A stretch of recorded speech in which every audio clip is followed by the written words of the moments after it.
Hi hello everyone welcome to Disha TV. ఈరోజు ఇంటర్వ్యూలో ఉన్న స్పెషల్ గెస్ట్ ఎవరో చెప్పారంటే భయం. ఎవరికి ఉండదు చెప్పండి, మీకు ఉంటుంది, నాకు ఉంటుంది, అందరికీ ఉంటుంది. బట్ కాకపోతే కొందరికి మాత్రం కొన్ని విషయాలలో భయం ఉంటుంది. మరి ఆ భయాన్నే మేడం అయితే భయం లేకుండా సినిమా రూపంలో తీసి మన ముందుకైతే రాబోతున్నారు, హరిత గోగినేని మేడం. సో ఈవిడలో ఇంకో కోణం కూడా ఉంది, ఆవిడ కూడా మాట్లాడి తెలుసుకుందాం. మేడం నమస్తే. మేడం ఎలా ఉన్నారు madam? First of all congratulations madam. So ఏంటంటే ఒక ఆస్ట్రాలజర్ నుంచి ఒక డైరెక్టర్, ఇది చాలా rare combination. First of all ఎలా, అసలు ఏంటి ఈ కాంబినేషన్కి రీజన్? అట్లేం లేదు, I just go with flow. Okay, ఏదైతే కెరియర్ పరంగా ఓపెన్ అవుతాయో పార్ట్స్, దాంట్లో వెళ్ళిపోతూ అట్లా పని చేసుకుని ఉండటం ఫస్ట్ నుంచి అలవాటు. సో నేను స్టార్టింగ్ ఆఫ్ మై కెరియర్ నుంచి కూడా నేను చాలా ఫీల్డ్స్ లో అట్లాగే పని చేసుకుంటూ వచ్చాను. ఓకే, సో అందుకే ఇప్పుడు నాకేం పెద్ద డిఫరెన్స్ తెలియదు. ఓకే, రోల్ ఏదైనా నాకు పని అంతే పని. ఓకే, సో కాకపోతే మేము అంటే ఆఫ్టర్ ఇంటర్వ్యూ తర్వాత ఏంటంటే మీ దగ్గర ఒకసారి జాతకం చేయించుకోవాలనుకుంటున్నాం. ఇన్ కేస్ చాలా కష్టం, ఫుల్ బిజీలో ఉన్నారా? రిలీజ్ అయ్యే వరకు. ఓకే, సినిమా తర్వాత ఓకేనా? మరి సినిమా రిలీజ్ తర్వాత డెఫినెట్ గా ఇంటర్వ్యూ ముఖ్యంగా మేడం నాకు జాతకం చెప్తా అన్నారు. మీకు తెలియదు, పెద్ద వాళ్ళకైతే మేడం జాతకం చెప్పారు, తర్వాత మాట్లాడారు. So first of all fear madam, congratulations. And ఇంకోటి ఏంటంటే ఎవరైనా ఫస్ట్ హస్బెండ్ ని నిజంగా లక్కీ లక్ష్మి మాకు తెలుసు, అభి గారు అలా వచ్చేసారు ఇండస్ట్రీకి. దాని తర్వాత మళ్ళీ మీరు వచ్చారు direct wife and husband first time అనుకుంటా డైరెక్షన్ ఇద్దరు చేయడం. అసలు ఇది ఎలా ఉంది? ఇది అన్ఎక్స్పెక్టెడ్. ఎందుకంటే ఇద్దరం మేకర్స్ అవుతాం అనేది అసలు ప్లాన్ కానీ అసలు నాట్ ఈవెన్ డ్రీమ్ కూడా లేదు. నేను అందుకే అంటే ఇప్పుడు కూడా డైరెక్టర్ అవడం అనేది నా డెస్టినీ తప్ప నా డ్రీమ్ కూడా కాదు. సో అనుకోకుండా మొదలైన ప్రయాణాన్ని నేను జస్ట్ ఆహ్వానించాను అంతే. సో నా పని ఏదైతే ఉందో అది 100% ఇచ్చేస్తా. అది ఏ రోల్ అయినా, ఇద్దరు మదర్ అనుకోండి, ఆస్ట్రాలజర్ అనుకోండి, రియల్ ఎస్టేట్ అనుకోండి, ఇప్పుడు యాజ్ ఎ డైరెక్టర్ గా ఏదైనా 100% ఇచ్చేస్తాను. ఓకే మేడం, ఫస్ట్ అంటే అప్కమింగ్ అంటే డెబ్యూ డైరెక్టర్ అంటే ఎవరికైనా కానీ లవ్ స్టోరీస్, ఫ్యామిలీ ఇలాంటి స్టోరీస్ అయితే ఇన్ కేస్ చాలా ప్లస్ అవుతుంది, అవతల వాళ్ళకి చూడడానికి కూడా ఓకే, వాళ్ళకున్నా అలా కలిసిపోతుంది ఆ ఫ్యామిలీ. బట్ ఇంత క్రూషియల్ అంటే కాంప్లికేటెడ్ సబ్జెక్ట్ తీసుకోవడానికి రీజన్ ఏంటి? అభి ఫస్ట్ నా గురువు కదా ఈ ఫీల్డ్ లో. సో తను నాకు ఒక మాట చెప్పేవాడు అనమాట, ఫస్ట్ లాస్ట్ మూవీ అనుకొని ప్రతి మూవీకి పని చేయాలి. ఇప్పుడు ఈ మూవీ ఓకే, రేపు ఇంకొక ఛాన్స్ ఉందని పని చేయకూడదు, ఫస్ట్ అండ్ లాస్ట్ ఇదే అనుకొని పని చేయాలని చెప్పాడు. సో నేను ఆ కోణంలో నేను ఆలోచించినప్పుడు నా ఫస్టే బెస్ట్ ఇవ్వాలి యాజ్ ఎ మేకర్ గా. సో అందుకనే నేను కాంప్లెక్స్ సబ్జెక్ట్ ఎంచుకోవడం జరిగింది. సో ఇది హ్యాండిల్ చేసినప్పుడు ఇంకా నేను ఏదైనా హ్యాండిల్ చేయగలను అని మాత్రం అనిపిస్తుంది. ఫస్ట్ అందుకే ఈ సబ్జెక్ట్ చూస్ చేసుకున్నాను. ఓకే, అండ్ మాకు చాలా హ్యాపీగా ఉంది మేడం. ఏంటంటే ఇండస్ట్రీలో లేడీ డైరెక్టర్స్ చాలా తక్కువ మంది ఉంటారు, బట్ ఏంటంటే నందిని రెడ్డి గారు. సో మాకు పేరు వచ్చేసరికి మేడం ఉంటుంది, తర్వాత చెప్పుకోదగిన లేడీ డైరెక్టర్స్ ఎవరు లేరు. బట్ మీరు ఆ లిస్ట్ లోకి వెళ్తే మాకు కూడా హ్యాపీ అనిపిస్తుంది. సో ఎలా ఉంటుంది అంటే మెయిల్ డైరెక్టర్స్ చాలా మంది చూస్తాం, ఫస్ట్ టైం మీరు డైరెక్షన్ చేస్తారు, ఎలా ఉంటుంది అంటే male to female between difference ఏముంటుంది? సి బ్రెయిన్ క్రియేటివ్ పర్సన్స్ కి జెండర్ తెలియదు, బ్రెయిన్ కి నాకు తెలిసిన బ్రెయిన్ కి జెండర్ తెలియదు, కానీ బాడీకి తెలియచ్చు. ఎందుకంటే ఎంత లేదన్నా అమ్మాయిలు సున్నితంగానే ఉంటారు. సో అబ్బాయిలు పని చేసినంత హార్డ్ కోర్ వర్కింగ్ కొంచెం టైం పడుతుంది, ప్రాక్టీస్ వల్ల వాటి వల్ల టైం పడుతుంది, కొంచెం అలసట ముందు రావచ్చు. సో బాడీ పరంగా ఫీమేల్ అనేవాళ్ళు మెన్ కంటే కొంచెం సాఫ్ట్ అని చెప్పాలి కొంచెం. సో ఇఫ్ యూర్ కంటిన్యూస్ గా ఎక్సర్సైజ్లు చేసేవాళ్ళు, జిమ్లు చేసేవాళ్ళు అంటే వేరు. I'm talking maximum of percentage అనమాట. రెండోది ఏంటి అంటే అబ్బాయిలకి ఎలాంటి ఇష్యూస్ ఉండవు, అమ్మాయి అనేసరికి మంత్ లో 5 days చాలా నరకం చూస్తారు. సో అబ్బాయి డైరెక్టర్ కదా ఉండదు. సో ఆబ్వియస్ గా అమ్మాయిలకి చాలా పెయిన్ఫుల్ ఉంటది వర్క్ పరంగా చూసుకుంటే. సో ఆ ఒక డిఫరెన్స్ తప్ప నాకు తెలిసి వేరే డిఫరెన్స్ అయితే ఏమి అంతే అంటారు. అంతే. ఓకే, అండ్ వేదిక గారి విషయానికి వచ్చేటైతే ఆవిడ కంప్లీట్ గా ఏంటంటే తెలుగు కాదు, మేబీ కన్నడ ఎక్కువ సినిమాలు చేస్తుంటుంది. ఎందుకు ఈవెన్ ఈ క్యారెక్టర్ తీసుకోవడానికి రీజన్ ఏంటి అసలు? బేసికల్ గా నాకు బ్యూటీ విత్ పర్ఫార్మెన్స్ కావాలి ఈ క్యారెక్టర్. ఇంకొక చెక్ లిస్ట్ ఉంది, అది ఇప్పుడు నేను చెప్పలేను, అయిన తర్వాత చెప్దామని అప్పటి నుంచి వెయిట్ చేస్తాను. సో నేను ఒక చెక్ లిస్ట్ పెట్టుకున్నాను. అంటే బేసికల్ గా ఎనీ క్యారెక్టర్ కి ఒక చెక్ లిస్ట్ ఉంటుంది కదా, అలా ఒక చెక్ లిస్ట్ పెట్టుకున్నప్పుడు అవన్నీ కూడా తను పర్ఫెక్ట్ గా మ్యాచ్ అయ్యారు. సో రెండోది ఏంటి అంటే అందరికి తెలుసు, అన్ని లాంగ్వేజ్ లో తన ఫేస్ తెలుసు కాబట్టి ఈజీ ఉంటది. సో నేను పలానా హీరోయిన్ లేదా పలానా అమ్మాయి అని ఎక్కువ చెప్పాల్సిన అవసరం ఉండదు కాబట్టి ఫేస్ ఆఫ్ ద మూవీ మనకి ఇంపార్టెంట్ అండ్ ఆబ్వియస్గా ఇది పర్ఫార్మెన్స్ రోల్ అని నువ్వు పోస్టర్స్ చూస్తుంటేనే చెప్పవచ్చు. సో దానికోసం నేను I felt she's the best and తను అది ప్రూవ్ చేసింది కూడా. ఏదైతే నా థాట్ ప్రాసెస్ ఉందో తను కరెక్ట్ అని కూడా తను ప్రూవ్ చేసింది. Okay great. అండ్ ఈ క్యారెక్టర్ అంటే మేము టీజర్ గా ట్రైలర్ కొన్ని షార్ట్స్ చూస్తే కంప్లీట్ గా అంటే ఒక హారర్ డెఫినెట్ గా అనిపిస్తుంది, భయం అనే కాన్సెప్ట్. అసలు ఈ థాట్ ఎలా వచ్చింది ఫస్ట్ ఆఫ్ ఆల్? యాక్చువల్గా నేను చెప్పాను ఫస్ట్ మూవీకే I'm very selfish that movie చూసిన తర్వాత నేను కనపడాలి. ఓకే, యాజ్ ఎ డైరెక్టర్ గా కనపడాలి, యాజ్ ఎ ఎడిటర్ గా కనపడాలి, యాజ్ ఎ రైటర్ గా కనపడాలి. సో దానివల్ల దీన్ని నేను స్పెషల్ గా డిజైన్ చేసుకున్నా. సో 10 months నేను ఓన్లీ స్క్రీన్ ప్లే రాసిన. 10 months ఓకే, ఫుల్ టైం అది కూడా. గ్రేట్. సో నాకు అందుకే నాకు ఆడియన్స్ కి దగ్గర అవ్వాలి అంటే మనం తీసే దాంట్లో కంటెంట్ లో క్వాలిటీ ఉండాలి, మేకింగ్ లో క్వాలిటీ ఉండాలి, ఏదో ఒక విషయం ఉండాలి. సో ఇవన్నిటిని నేను దృష్టిలో ఉంచుకొని నేను ఆడియన్స్ కి దగ్గర అవ్వాలన్న ఒకే ఒక స్వార్థంతో నేను చాలా కాంప్లెక్స్ సబ్జెక్ట్ తీసుకున్నాను. Okay great. అండ్ మేడం మాకు ఈవెన్ మీ రీల్స్లలో కానీ కొన్ని చూస్తే ఏంటంటే డెఫినెట్గా మాకు కొన్ని విషయాలు తెలిసినాయి. అండ్ శోభన్ బాబు గారు మీ పెద్దనాన్న గారు సమ్ ఎవరో అని రిలేటివ్స్ అని మాకు విన్నాం. అసలు ఏంటి ఆయనకు మీకున్నటువంటి రిలేషన్షిప్? ఇప్పటికే చాలా లేదు మేడం, అంటే నేను షాక్ అయినా, అవునా ఏంటి అని అనుకున్నా ఆ టైప్ రిలేషన్ ఉంది. ఒక రోజు పొరపాటు నోరు జారినందుకు చందు నన్ను బుక్ చేశాడు దారుణంగా. అంటే రిలేటివ్స్ అని విన్నా. అంటే సేమ్ విలేజ్ లో ఆయన పుట్టిన విలేజ్ నేను పుట్టిన విలేజ్ సేమ్. ఓకే, విలేజ్ సేమే కాదు, మా తాత చాలా క్లోజ్ ఆయనకి, నాకంటే కూడా ఎక్కువ తాత క్లోజ్. మా తాత అంటే అమ్మ వాళ్ళ నాన్నగారు. సో ఆయన వల్ల నేను ఆయనకి చాలా దగ్గర అయ్యా. రిలేటివ్స్ కూడా తాత మామయ్య అవుతారు ఆయనకి. సో చిన్నప్పటి నుంచి పెద్ద అయ్యే వరకు మల్టిపుల్ మెమోరీస్ నాకు ఉన్నాయి ఆయనతో. తాత అయితే ఆల్మోస్ట్ రెగ్యులర్ గా, అంటే ఆయన ఎక్కడున్నా కూడా తాతకి ఫోన్ చేయడం మిస్ అయ్యేవాళ్ళు కాదు. సో వెరీ క్లోజ్ రిలేషన్ తాతకి. సో నేను అలాగే నాతో కూడా ఆయనకి చాలా మంచి మెమోరీస్ ఉన్నాయి అనమాట. నా లైఫ్ లో one of the best memories ఉన్నాయి ఆయనతో. ఏమన్నా చెప్పారా మేడం ఆ టైంలో మీకు? అంటే ఆయన కొన్ని సజెషన్స్ చాలా మందికి ఇస్తూ ఉన్నాడు అండ్ అని కూడా చాలా ప్రీవియస్ గా మెడిటేషన్ ఒకటి చేయమని చెప్పేవాళ్ళు. నేను ఎప్పుడు ప్రాక్టీస్ చేయలేదు. అంటే నేను పనిలో మెడిటేట్ చేస్తాను, విడిగా కూర్చొని చేయను. I do meditate in work అంతే, అది చాలా డిఫరెంట్ సబ్జెక్టు. సో ఎప్పుడు కూడా హెల్త్ పరంగా జాగ్రత్తగా చూసుకోవాలని చెప్పేవాళ్ళు తప్ప నా మీద ఆయనకి చాలా నమ్మకం ఉండేది. అంటే నీకేం చెప్పనవసరం లేదురా, చేసేస్తావు కదా, నువ్వు ఏదైనా చేసేస్తావు, ఎట్లాగా నీకు ఇంత ధైర్యం వచ్చింది, మన ఫ్యామిలీలో ఎవరికి లేదు కదా, ఇట్లాగంటే నన్ను నేను చేయగలను అని ఆయన అనుకునేవాళ్ళు. అందుకే నాకు ఎప్పుడు ఏది స్పెషల్ గా చెప్పేవాళ్ళు కాదు. సో ఎప్పుడు ఒక మెడిటేషన్ యోగా గురించి తప్ప మిగతా ఏమి అన్నీ చెప్పేవారు. Okay great. అండ్ ఇంకోటి ఏంటంటే ఇప్పుడు మూవీ వచ్చారంటే యాజ్ అ లేడీ డైరెక్టర్గా అండ్ చాలా కాంప్లికేషన్స్ ఉంటాయి మేడం. ఇండస్ట్రీ అంటే చాలా మందికి చాలా భయాలు ఉంటాయి, ఇన్ కేస్ ఏంటి వాట్ ఈస్ వాట్ అంటుంది. బట్ మీకు మాత్రం మీ వెనకాలలోగానే ఫస్ట్ మూవీకి అంత పెద్ద సపోర్ట్ దొరికిందని ప్రీవియస్ ఇంటర్వ్యూస్లలో చెప్పారు. ఏంటి అసలు? Very simple. ఏంటంటే మనం ఉండేదాన్ని బట్టి వేరే వాళ్ళు ఉంటారు. బట్ డెఫినెట్గా మేల్ కంటే ఫీమేల్కి కొన్ని కాంప్లికేషన్స్ ఉంటాయి, ఏ ఫీల్డ్ అయినా ఉంటాయి. ఎందుకంటే ఈ మెన్ ఉమెన్ అనేది నేచర్, దీన్ని మనం ఏం చేయలేము. సో ఏ ఫీల్డ్ అయినా ఉంటుంది. బట్ కానీ మన బట్టే ఎదుటి వాళ్ళు అయితే ఉంటారని నేను బలంగా నమ్ముతున్నా నా లైఫ్ జర్నీలో. సో ఇది మంది ఫస్ట్ మన ప్రొడక్షన్ కాబట్టి నా ఫ్రెండ్స్ నాకు సపోర్ట్ చేశారు. మన మనీతో కాకుండా మన ఫ్రెండ్స్ సపోర్ట్ చేశారు. ఆల్దో నేను ఫస్ట్ టైం డైరెక్టర్ అయినా ఈ సబ్జెక్ట్ నేను చెప్పినప్పుడు వాళ్ళు నన్ను నమ్మారు. సో అది నాకు చాలా హ్యాపీ అనిపించింది. సో ఆ నమ్మకాన్ని నిలబెట్టడానికి నేను చాలా కష్టపడ్డాను.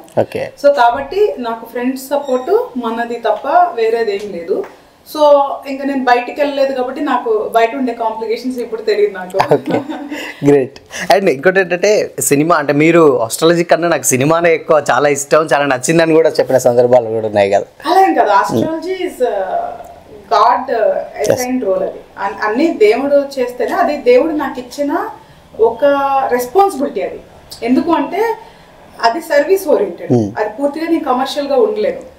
గురుదక్షిణ అనేది తీసుకోవాలి, ఎందుకంటే లేదంటే వాళ్ళకి మళ్ళీ రుణపడి మళ్ళీ మనం నెక్స్ట్ జన్మలో వీళ్ళందరితో కనెక్షన్స్ ఉండకూడదు కాబట్టి తీసుకుంటాం తప్ప. అది సర్వీస్ ఓరియంటెడ్, అది చాలా పెద్ద పని అనమాట, చాలా డిఫరెంట్. అది ఎందుకు ఇష్టం అని ఎందుకు మనం చెప్పలేమంటే అది కర్మ సిద్ధాంతం. ఇప్పుడు నేను వేరే వాళ్ళ చార్ట్స్ చూస్తున్నప్పుడు వాళ్ళ కర్మని నేను చూస్తుంటాను. సో దానివల్ల నాకు కొన్నిసార్లు ప్లస్ మైనస్ నాకు ఎఫెక్ట్ ఉంటుంది. సో ఇది సిన్సియర్ గా చేసే ఆస్ట్రాలజర్స్ గురించి చెప్తున్నా, నార్మల్ గా చూసే వాళ్ళకి ఇవన్నీ ఉండవు. సో మేము కంటిన్యూస్ గా ఎవ్రీడే మేము ఇలా ధ్యానాలు జపాలు ఇవన్నీ చేసుకొని ఆ శక్తి ఉండాలి మాకు ఎదుటి వాళ్ళ కర్మని చూడాలి అంటే. సో అది ఒక పెద్ద పెయిన్ఫుల్ ప్రాసెస్. ఇది ఏంటి అంటే ఇది క్రియేటివ్ ప్రాసెస్, ఇది ఫన్ ప్రాసెస్. ఓకే. సో ఇది డిఫరెంట్. ఇది మనీ ఉంది అంటే నువ్వు ప్రాపర్ గా చేసేసుకోవచ్చు, ఎక్కడ ఎవరితో ఇబ్బంది ఉండదు. చాలా మంచి టీం మన లక్కీ లక్ష్మణ్ టీమే. ఇప్పుడు ఈవెన్ ఫియర్ కూడా same production team, same technicians అంతా మొత్తం same. So it's like A family. మనం అట్లా ట్రావెల్ చేస్తాం కాబట్టి వాళ్ళకి మనం ఏంటో తెలిసి ఏమి ఇబ్బంది ఉండదు. బట్ ఆస్ట్రాలజీ వచ్చేసరికి అది పెద్ద రెస్పాన్సిబిలిటీ. బట్ మీరు ఒక్కరే తీసుకోవాలనుకుంటే దాంట్లో మేబీ అంటే ఒకరే చూసి ఒక్కదాన్నే ఎఫర్ట్స్ పెట్టాలి దాంట్లో. గ్రేట్. అండ్ మేడం అంటే ఇప్పుడు మీరు ఆస్ట్రాలజీ సబ్జెక్ట్ చెప్పారు, బట్ చాలా ఏంటంటే ఇప్పుడు ఉన్న జనరేషన్స్లో రీసెంట్ ఇష్యూస్ కూడా మీకు తెలుసు. ఈవెన్ వేణుస్వామి గారు కూడా ఒక విషయాన్ని అంటే నాగ చైతన్య, సమంత గారిది పబ్లిక్గా అలా చెప్పడం యాజ్ ఆస్ట్రాలజీగా ఎంతవరకు కరెక్ట్ అనుకోవచ్చు మీ ఒపీనియన్? నేను ఆల్రెడీ ఇంతకుముందు కూడా మల్టిపుల్ టైమ్స్ చెప్పిన, ఒక మనిషిగానే తప్పు అంటా నేను. Forget about astrology. ఆస్ట్రాలజీ అంటే ఒక మనిషి అయితే మాట్లాడొచ్చా? ఒకళ్ళ పర్సనల్ లైఫ్ గురించి ఎప్పుడు వాళ్ళ కన్సర్న్ లేకుండా బయట మాట్లాడకూడదు అనేదే నేను స్ట్రాంగ్ గా బిలీవ్ చేస్తా. ఈవెన్ అంతెందుకు, ఇప్పుడు మన ఇంటర్వ్యూస్ ఇస్తున్నప్పుడు నా పర్సనల్ లైఫ్ గురించి రకరకాల క్వశ్చన్స్ ఇస్తారు. నేను కొంత పార్ట్ నిన్ను రివీల్ చేయను, ఎందుకు అంటే అది డిస్రెస్పెక్ట్ సమ్ పీపుల్ కాబట్టి. సో కొంత పార్ట్ కూడా ఎందుకు రివీల్ చేస్తామంటే దానివల్ల ఎవరికైనా ఉపయోగం ఉంటుంది అంతే. సో ప్లస్ చెప్తారు కానీ మైనస్ చెప్పకూడదు. సో ఎప్పుడు కూడా ఒకళ్ళ కన్సర్న్ లేకుండా బయట మాట్లాడటం అనేది 100% తప్పు, ఒక మనిషిగా కూడా.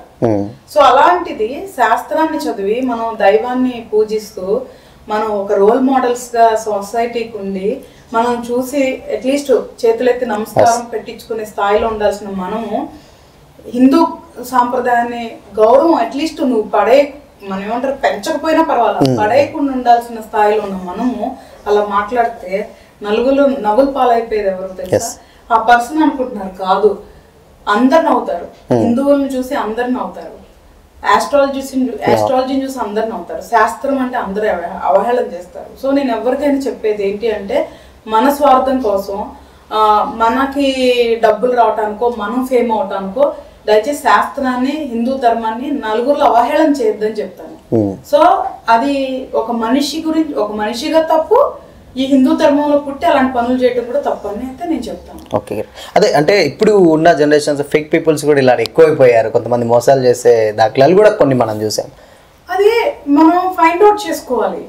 ఇప్పుడు చూడు ఎలా ఉంది అంటే షో ఆఫ్ నే ఎక్కువ నమ్ముతున్నారు. అవును. సో అలా నమ్మేవాళ్ళు ఉన్నంత వరకు ఇలా చేసేవాళ్ళు ఉంటారు. అప్పుడు ఎవరిది తప్పనాలి? నమ్మే వాళ్ళది తప్పనాలా, చేసే వాళ్ళది తప్పనాలా? సో కాబట్టి ప్రాక్టికల్ గా ఉండాలి అంటున్నా. ఒకటి గుర్తుంచుకోవాలి, ప్రపంచంలో ఎవరి జాతకాన్ని ఎవరు మార్చలేరు, ఇది వేరే.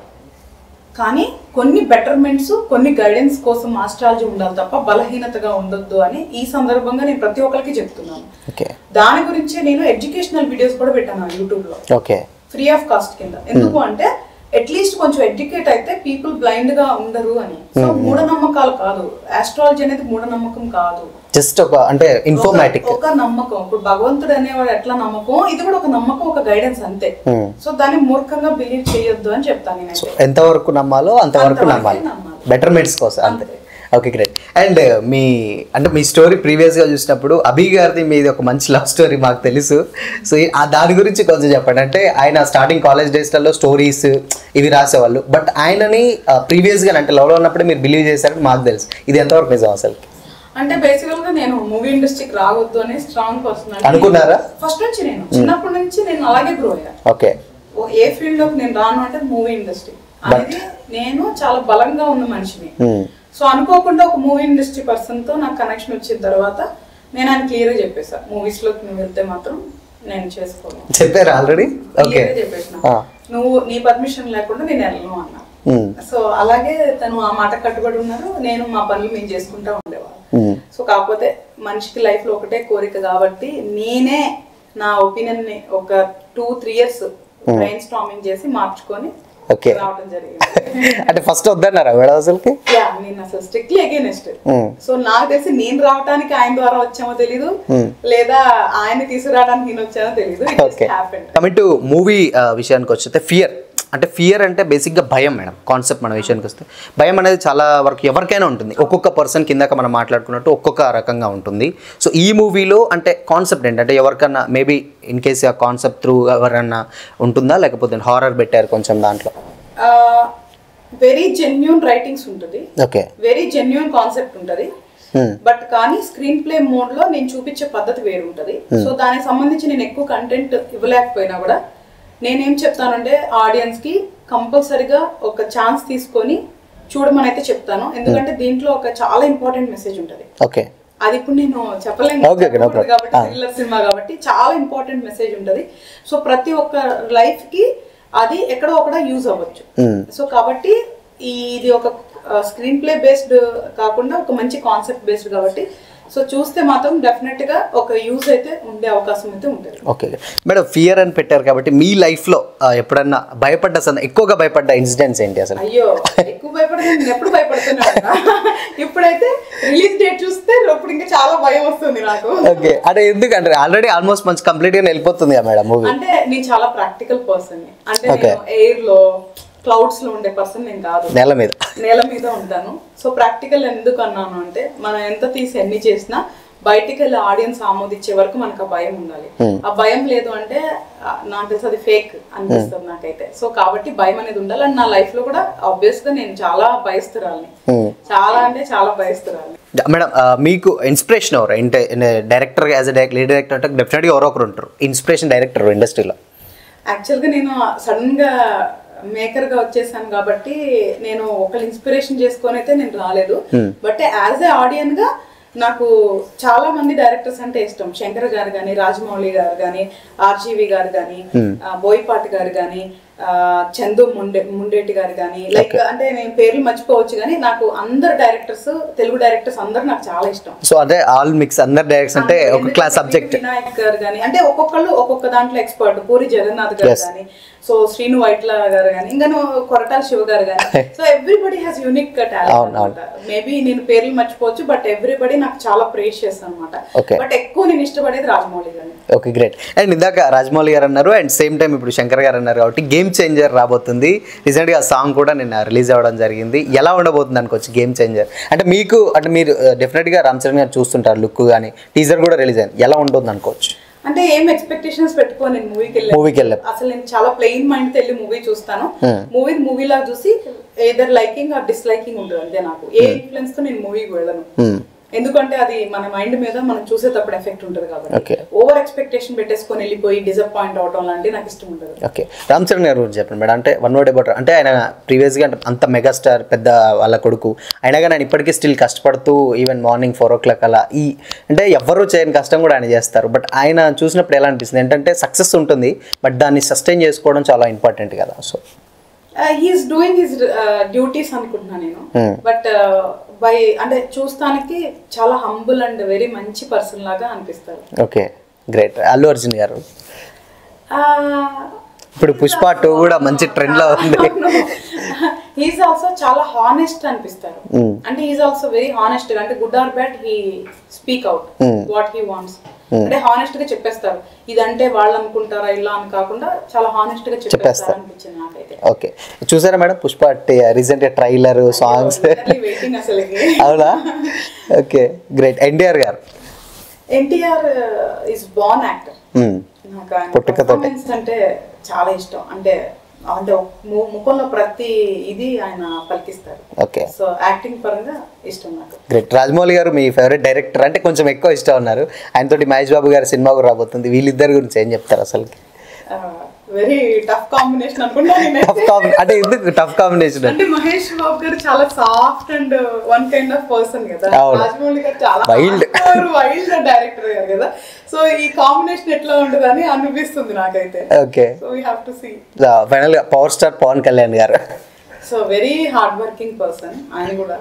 సో అంటే చాలా కష్టాలు, అంటే వాళ్ళకి అంత స్టార్డమ్, అంత మనీ ఉన్నా కూడా వాళ్ళు కూడా చాలా కష్టాలు, మాటలు పడి ఈ స్థాయిలో ఉన్నారు కాబట్టి నాకు చాలా రెస్పెక్ట్ ఆయన. అంటే మిగతా ఏంటనేది పక్కన పెడితే ఆ స్థాయిలో అంత, అంటే పొలిటికల్ ఫీల్డ్ చాలా డిఫరెంట్. ఇక్కడ అంటే అంత మెప్పులు గొప్పలే ఉంటాయి. మేబీ మీరు చూసిన దాంట్లో అది ఒక్కటే చూడని సబ్జెక్ట్ అనుకుంటా. ఆయన అసలుకి చాలా పడి ఆ స్టేజ్ లో ఉన్నందుకు ఒక రోల్ మోడల్ కింద మనం కన్సిడర్ చేయొచ్చు, తప్పేం లేదు ఆ విషయంలో. డెఫినెట్ గా ఒక ఇన్స్పైరింగ్ స్టోరీగా మేడం. అండ్ అంటే డెఫినెట్ గా తీసుకోవచ్చు. ఇప్పుడు ఎట్లా ఉంటుంది 10 years తర్వాత మూవీలో ఒక హీరో, ఒక మూవీ హిట్ అయింది అనుకో, అబ్బా హీరో సూపర్ అంటాం కదా. ఒకవేళ అదే హీరో మూవీ ఫ్లాప్ అయింది అనుకో, డైరెక్టర్ ఏదో మిస్టేక్ చేశాడు. హీరోని ఎప్పుడు అవును, అవును. actually గా అది చాలా ప్లస్ పాయింట్ అక్కడ. బట్ పొలిటికల్ అట్లా కాదు. తెల్లారు లేచిన దగ్గర నుంచి రకరకాల తిట్లు, రోమర్స్, ఇంకా అసలు వద్దులే ఆ ఫీల్డ్ వేరే అసలుకి. Okay, great, he choose that and he stood. So ఫైనల్గా ఫియర్ మూవీ గురించి ఏం చెప్తారు మేడం ఆడియన్స్కి? బేసిక్గా మీరు ఇప్పుడు అన్నారు హిట్ అయితే హీరో, ఇందులో హీరో లేరు, మాకు అర్థం అవుతుంది, క్రెడిట్ మొత్తం మీకే వస్తుంది హిట్ అయితే. సో ఏం చెప్తారు ఫియర్ గురించి? ఏ పనైనా అందరూ కష్టపడే చేయాలి. సో నేను ఏదో కష్టపడ్డాను లేదు అంటే ఇంకోటి సింపతి వద్దు. మూవీ ఫీల్డ్ అంటే ఎంటర్టైన్మెంట్ ఫీల్డ్. ఎంటర్టైన్మెంట్ అంటే నా దృష్టిలో ఒక ఆడియన్ని 2 గంటలు ఎంగేజ్ చేయడం ఎంటర్టైన్మెంట్ అని నేను ఫీల్ అవుతాను. సో సస్పెన్స్లర్ ఆడియన్స్ చాలా హ్యాపీగా ఈ సినిమా చూడొచ్చు. నార్మల్ ఆడియన్స్ కూడా ఈ సినిమా నచ్చేదానికి ఎక్కువ ఛాన్స్ ఉంటుంది, ఎందుకంటే ద స్క్రీన్ ప్లే మోడ్ డిఫరెంట్గా ఉంటుంది కాబట్టి.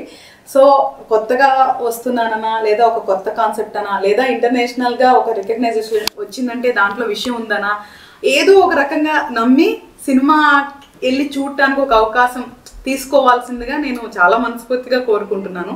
సో ఒకసారి చూసి బాగుంది అంటే మాత్రం అది బ్లెస్సింగ్స్ కింద ఉండి ఇంకా మంచి కంటెంట్ ఉన్న సినిమాలు తీయటానికి నాకు ఒక ప్లాట్ఫామ్ దొరికిద్ది అనేసి అనుకుంటున్నాను. కాబట్టి నా దాంట్లో పెద్ద పెద్ద హీరోస్ ఇలా ఏం లేదు కాబట్టి, సో దయచేసి అంటే ఓపెనింగ్స్ అనేది ఆడియన్స్ వెళ్తానే వస్తాయి కాబట్టి, సో నాకు అట్లీస్ట్ కొంచెం వెళ్ళి చూడాలని ఒక ఏమంటారు చాలా హార్ట్ఫుల్ గా రిక్వెస్ట్ చేస్తున్నాను. నెక్స్ట్ ప్రాజెక్ట్స్ ఏంటి మేడం? స్టోరీస్ ఏమైనా ఉన్నాయా లైనప్ లో, లేకపోతే దీని తర్వాత? లేదు, 2 స్టోరీస్ రెడీ చేసి పెట్టుకున్నాను. ఒకటి ఫ్యామిలీ యూత్ఫుల్ ఫ్యామిలీ డ్రామా, ఒకటి కమర్షియల్ సబ్జెక్ట్, ఒకటి విత్ మైథాలజీ రెడీ చేసి పెట్టుకున్నా. So based on results next story pick చేసుకుందాం. Great, thank you madam, and all the very best. మీ ఫియర్ మూవీ థియేటర్లో ఫియర్ లేకుండా దూసుకెళ్ళాలని మనస్ఫూర్తిగా కోరుకుంటున్నాం. థ్యాంక్ యూ సో మచ్. అండ్ ఇది వాళ్ళ స్పెషల్ ఇంటర్వ్యూ. మరో ఇంటర్వ్యూతో మళ్ళీ కలుద్దాం. Until then keep watching. This is Shyam signing of.